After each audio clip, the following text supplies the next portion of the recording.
වසම ගැන වෙන කතාවක් මම ඔයාලට කියන්න යනවා. ඒ කියන්නේ ලංකා ඉතිහාසයේ රජෙක් විදිහට තමන්ගේම නැන්දක් සාදගත්තු රජ කෙනෙක් ඉන්නේ වසම විතරයි. ඒක උගන්වන්න කලින් අපි චුට්ටක් ඉතිහාසෙට ගිහින් බලමු. දේවා දන්නා දේවානම්පියතිස්ස රජතුමාගෙන් තමයි ඊට කලින් ඉඳපු පණ්ඩුකාභය රජතුමාගෙන් තමයි පුතේ ලංකාවේ මෞර්ය රාජවංශය පටන් ගත්තේ. ඒවම මෞර්ය රාජවංශය එක දිගට ඇවිල්ලා උතන දුටු ගැමුණු වලගම්බ වගේ රජ ඉඳලා මේ අවසාන රජ වෙනවා යසලාලක තිස්ස කියලා පාලකයෙක්. දැන් යසලාලක තිස්සගේ නමේම තියෙනවා නිකන් යස වැඩ කරපු පාලකයෙක් කියලා. මොකද යසලාලක තිස්ස රාජසභාවේ වැඩ කටයුතු කරද්දී යසලාලක තිස්සගේ රූපයට ගොඩක් සමාන දොරටුපාල කුමාරයෙක් හිටියා. දැන් මේ දොරටුපාල කුමාරයා කියන්නේ මුරබටය. එහෙම නැතුව රාජකුමාරයෙක් එහෙම නෙවෙයි. මේ කොල්ලෙක්. හරි. ඉතින් මේ දොරටුපාල කුමාරයාගේ නම තමයි පුතේ මේ සබ. එහෙම නැත්නම් මහා වංශේ නම් තියෙන එයාගේ නම සුබ කියලා. යසලාලක තිස්ස රජතුමා සහ සුබගේ රූපය සමාන හින්දා යසලාලක තිස්ස රජතුමා එක දවසක තමන්ගේ රාජමාලිගාවේ තමන්ගේ සිරියන් ගබඩාවට එන්න කියනවා සුබට. ඒ වෙනම කේකවත් නෙවෙයි. තමන්ගේ ඇඳුම් ටික අඳවනවා පුතේ සුබට. දැන් සුබට රාජ ඇඳුම් ටික ඇඳුවට පස්සේ රාජාවන් ටික දැම්මට පස්සේ සම්පූර්ණ සුබ හරියට රජා වගේ මේක කාටවත් හොයන්න බැහැ. ඊට පස්සේ යසලාලක තිස්ස රජතුමා මොකද කරන්නේ? දොරටුපාලයාගේ ඇඳුම් ටික සම්පූර්ණ තමන් ඇඳගන්න. ඇඳගෙන රාජ සභාවට යවනවා පුතේ සුබ. දැන් සුබ රාජ සභාවේ ඉන්නකොට හැමෝම හිතන්නේ මේක යසලාලක තිස්ස කියලා. යසලාලක තිස්ස රජතුමා සාමාන්‍ය සොල්දාදුවෙක් ඇඳුම් ඇඳගෙන රාජ සභාවේ වැඩ කටයුතු කරනවා. ඉතින් යසලාලක තිස්ස රජතුමාට මේක හරි විනෝදයක්. මොකද තමන්ගේ යටතේ ඉන්න සේවකයෙක් තමන් වගේ ඇඳුම් ඇඳගෙන තමන් විදිහට රඟපානවා. ඒ ඇක්ට් එක බලලා යසලාලක තිස්ස රජතුමා වෙනම විනෝදයක් කරනවා. මං කියන්නේ යස වැඩ කරපු මිනිස්සෙක් කියලා.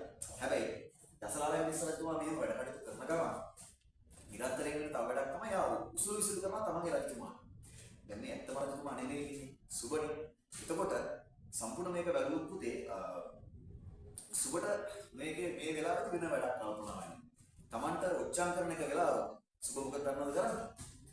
සුබ කියනවා තමන්ගේ සෙවලුන්ට අන්න මට මේ උච්චාරණ කරන මිනිස්සයව ගෙනිලා මරලා දාන්න කියලා.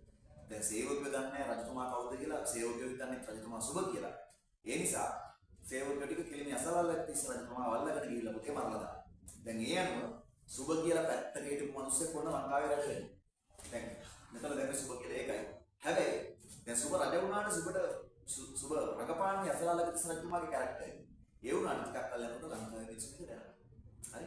ඒ නිසා සුබට සිද්ධ වෙනවා තමන් යසලාලක තිස්ස නෙවෙයි තමන් සුබ කියලා කියන්නේ. දැන් රජකමට අයිතියක් තිබ්බ මිනිස්සෙක් නෙවෙයිනේ මේ රජ වෙන්නේ. ඒ නිසා සුබ මොකද කරන්නේ? ලංකාවේ පුළුවන් තරම් බෞද්ධ වේද විහාරස්ථාන හදනවා. එයා ලංකාවේ අවුරුදු 5ක් විතර රට පාලනය කරගෙන යනවා. ඒ කාලෙදි තමයි ලංකාවේ වැවගමුණු ගොඩක් සංස්කරණය කරන්නේ. ඒතර එහෙම තිබ්බ වැවක තිබ්බ සෙල්ලිවියකින් තමයි මතේ මෙන්න මේ සබ කියන වචනේ මාගන්නේ මහාචාර්ය සිනරත් පරණවිතාන ශිලි. එයාම විශ්වාස කරන මේ සබ කියන්නේ වෙන කවුරුත් නෙවෙයි අර යසලාලක තිස්ස රජතුමා මරලා ලංකාවේ බලය අල්ලගත්ත සුබ. ඉතින් සුබ දැන් රජ වුණාට පස්සේ එයා උත්සාහ කරනවා තමන්ගේ රජකම ඉදිරියට පවත්වාගෙන යන්න. ඉතින් ඒ හින්දා එයා තමන්ගේ හදහනේ නැත්තම් වේලාපත්කඩේ පරීක්ෂා කරගන්නවා. ඒක පරීක්ෂා කරගත්තාම මේ සුබට වෙන පණිවිඩයක් අහන්න සිද්ධ වෙනවා. ඒ තමයි වසඹ කියලා නම තියෙන කුමාරයෙක් තමන්ව මරලා අනාගතේ රජ වෙනවා කියන්නේ. ඔන්න ඔබ තමයි පුතේ අපි මේ කතා කරන අපි කතා කරපු වසඹගේ ටර්නින් පොයින්ට් එක වෙන්නේ. ඉතින් සුබ රජතුමා නියෝග කරන තමන්ගේ සේනාවට වසඹ කියලා නමෙන් ඉන්න හැම කුමාරයෙක් නැත්නම් හැම තරුණයෙක්ම ඝාතනය කරා. ඒ අනුව වෙන්නේ ලංකාවේ වසඹ නමින් හිටපු හැම කුමාරයෙක් හැම තරුණයෙක්ම ඝාතනය කරනවා. මේ වසඹ කුමාරයා නැත්නම් වසඹ නමින් හඳුන්වපු කුමාරයෙක් රජතුමාගේ ප්‍රධාන ඇමතිවරයාගේ ගෙදරක් හිටියා. දැන් රජතුමාගේ ප්‍රධාන ඇමතිවරයාගේ ගෙදර කවුරුත් ඇවිල්ලා චෙක් කරන්නේ නැහැ. ඒතර ඒ නමින් වසඹ කියලා කෙනෙක් හිටියා. ප්‍රධාන ඇමතිවරයෙක්ගේ නිවස. ඉතින් කාලයක් යනකොට සබ රජතුමා වසඹ කියලා නම තියෙන අය මරණ අයට විවිධ තනතුරු වරප්‍රසාද දෙන්න පටන් ගත්තා. එහෙනම් මේ සුබ රජතුමාගේ සේනාවේ වැඩ කරපු ප්‍රධාන ඇමතිවරයෙක් තමන්ගේ සහෝදරයෙක්ගේ පුතෙක් වෙච්ච වසඹ නැත්නම් තමන්ගේ ගෙදර ඉන්න වසඹව සුබ රජතුමාට දීලා විශේෂ වරප්‍රසාද දෙන්න බලාපොරොත්තු වෙනවා. ඉතින් ඔය අතරේදී මේ නැත්නම් වසඹගේ මාමා ගෙදර ඇවිල්ලා තමන්ගේ බිරිඳට කියනවා මම හෙට දිනේ වසඹ කියන කොල්ලව නැත්නම් වසඹ කුමාරයාව සුබ රජතුමාට ගෙනිහින් දෙනවා. මොකද මෙයාගේ නමත් වසඹ. ඉතින් මේක කිව්වට පස්සේ මේ ප්‍රධාන අපි කතා කරන ඇමතිවරයාගේ බිරිඳ එහෙම නැත්නම් ඒ බිරිඳගේ නම තමයි මගේ පුතේ පොත්තා. පොත්තා මේකට අකමැති වෙනවා. මොකද තමන්ගේ වරප්‍රසාද වෙනුවෙන් නම්බුනාම වෙනුවෙන් තමන්ගේ පවුලේ ඉන්න වසඹව මරලා දාන එකට මේ පොත්තා කියන විසව අකමැති වෙනවා. තමන්ගේ ස්වාමියාගේ වැඩේට.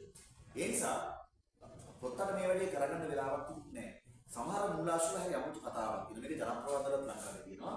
දැන් ඔන්න සුබ රජතුමා වසඹව මරන්න හොයද්දී වසඹගේම මාමාගේ ගෙදර ඉන්නවා මේ වසඹ. දැන් ප්‍රධාන ඇමතිවරයෙක්ගේ ගෙදර ඉන්නවා කවුද?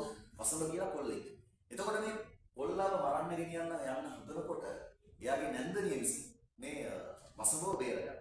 ඒ බේරගන්න එක සම්බන්ධව ජනප්‍රවාදයේ අපූර්ව කතාවක් තියෙනවා. ඒ තමයි වසඹගේ මාමා රාජසභාවට යනකොට එයා විදහාට පුරුද්දක් තිබ්බා.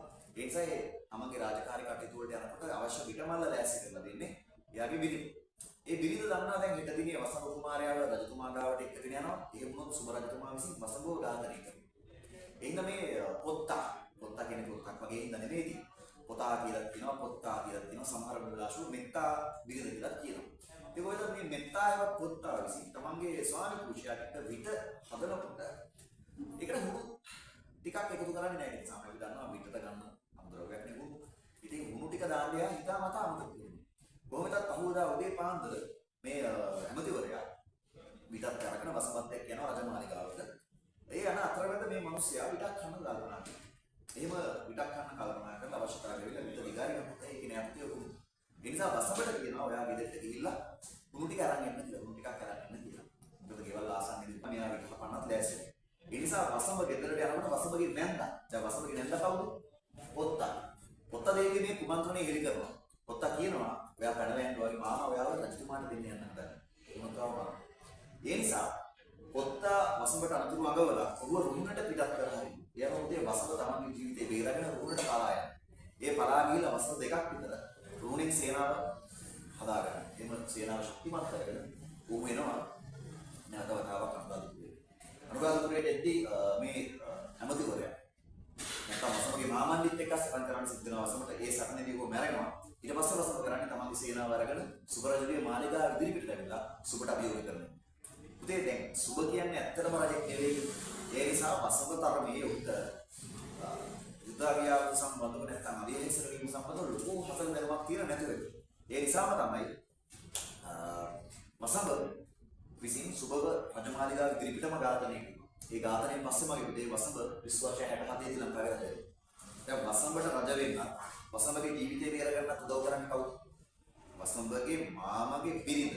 එහෙම නැත්නම් තමන්ගේම මාමගේ බිරිඳ වෙච්ච පොත්තා. ඉතින් ඒ නිසා වසම පුතේ දැන් තමන්ගේ මාමත් නැතල ඉවරයි. ඒ නිසා වසම තමන්ගේ නැන්දා පොත්තා දේවිය විවාහ කරගන්නවා. ඒ විවාහ කරගෙන මගේ පුතේ පොත්තා දේවියට දෙනවා පෑගි 3ක්. හරි කියන්නේ දරුවෝ 3 දෙනෙකුත් දෙනවා. දැන් වසම බගින්නේ තමන්ගේ නැන්දානේ. දැන් ඒක ගැන අපේ කියවීම ඇස්සේ ඔයාගේ කියවීම ඇස්සේ ඔයාට ලොකු ගැටලුවක් තියෙනවනේ. තමන්ගේ නන්ද වාසාදවදින දෙයක් මේ පුතෙක් කියන්නේ. නේ? පුතෙක් නැන්දවදිනේ සදාචාර සම්පන්නද කියලා. හරි. දැන් ඔයාට ඔක හිතේ නැත්තරම ගත්තොත් පුතෙක් නැන්දෙක්ව වාසාදවදින එක සදාචාර සම්පන්න නැහැනේ. හැබැයි ඒ ඉතිහාසයේ ලියුණාට අපි ඉතිහාසය හරියට කියවලා. අපි ඉතිහාසයේ ශිල්ප බලකොට අපි කරන්නේ ඉතිහාසය හරියට කියවලා. මම ඔයාලට ඒකෙදි හිතන්න කාරණා දෙන්න. මේ ලංකාවේ ඉස්සර සමාජයේ සහ ඉන්දියාවේ ප්‍රධාන මැතිවරු වගේම සාමාන්‍ය ප්‍රෞಢලයි පවා විවාහයට යනකොට සමහරවිට තමන්ට වඩා ගොඩක් වයසින් අඩු කාන්තාවක් විවාහ කරගන්න. නැත්නම් තරුණියක් විවාහ කරගන්න.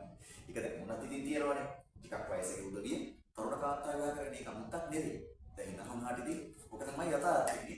එතකොට දැන් තමන්ගේ මාමා වයසට ගියාට මාමා විවාහ කරගෙන ඉඳ ඇත්තේ තරුණ කාන්තාව. සමහර විට එයා වසමට වඩා අවුරුදු 2 3ක් 5ක් 6ක් වැඩිමල් වෙන්නේ නැහැ. ඉතින් තමන්ගේ මාමා මැරෙන්නේ. එතකොට මේ පිටාරේවත් පොත්තට තමන්ගේ ස්වාමියා අහිමි වෙනවා. අනෙක් අතට වසමගේ ජීවිතේ බේරගන්න වසමට උදව් කරන්නේ පොත්තා. ඒ නිසා තමන්ගේ මාමාගේ නැන්ද නැත්නම් තමන්ට වඩා වයසින් අවුරුදු කිහිපයක් වැඩිමල් වෙච්ච දේවියක් අසාධ බඳින එක නැත්නම් විවාහ කරගන්නේ. වසමට කැප දෙයක් කියලා අපි විශ්වාස කරන්නේ අපේ තියෙන්නේ. තවත් දෙයක් මම ඔයාලට සාක්ෂියක් ඉදිරිපත් කරන්න මගේ පුතේ. වසමට ඉන්න පුතේ. එයාගේ නහය ටිකක් වකුඩු. ඒ හින්දා නමක් තියෙනවා තිස්ස. තිස්සගේ නහය වකුඩු නිසා වංකනාසික තිස්ස. ඉතින් මේ වංකනාසික තිස්ස කියන්නේ වසමගේ පුතානේ. වසමගේ පුතා කසාද බඳින්නේ සුබගේ දුවක්. සුබ රජතුමාගේ දුවක්ව තමයි වසමගේ පුතා කසාද බඳින්නේ. ඒතර මේ බලන්න දැන් අපිට තේරෙනවා වසඹ රජ වෙන්න කලින් ඉඳන් රජතුමා සුබ. ඒතර සුබ සහ වසඹ අතර යම් කිසි වයස්පරතරයක් තියෙන්නේ නැති. එතකොට වසඹගේ පිතා කසාදරම ඉන්නේ සුබගේ දුව. ඉතින් තේරෙනවා වසඹ සහ පුතා යම් කිසි ආකාරයක තමන්ගේ වයස්පරතරයට සමාන වෙනවා කියලා. ඉතින් ඒ නිසා ලංකා ඉතිහාසයේ රජෙක් ඉන්නවා නම් තමන්ගේ නැන්ද කසාදරම ආර ගන්න පුළුවන් හරි උදාහරණයක් වසඹ. ඒ වගේම ලංකාවේ යස්ස වැඩ කරපු පාලකෙක් ඉන්නවා නම් අඩුම තමන්ගේ රාජ්‍යත්වය ගැන නොහිතා විහිළු කරපු එහෙම නැත්නම් කවටකම් කරපු විවිධ දේවල් අනුගමනය කරපු පාලකෙක් ඉන්නවා නම් ඒ තමයි යසලාරාජිස් නමටම වැළඳන පාලකයා. ඉතින් ඔය විදිහට අපිට මේ කතන්දරේ වගේ දේ ඉවර කරගන්න පුළුවන්.